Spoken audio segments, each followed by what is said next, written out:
ब्याह तोहरा बाप के जागीर ना हो।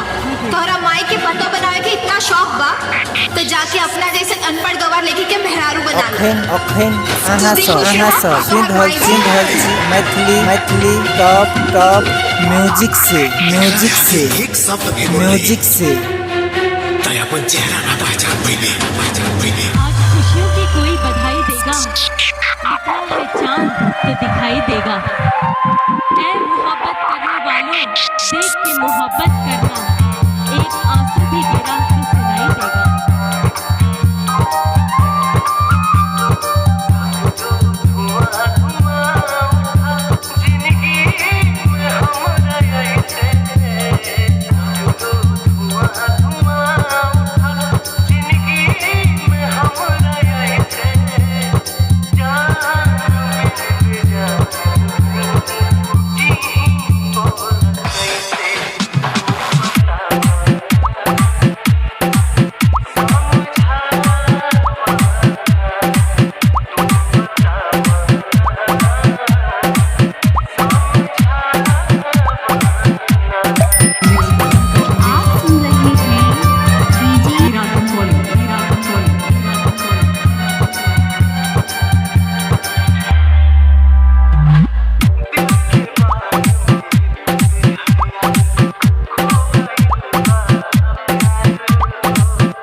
मैथिली टॉप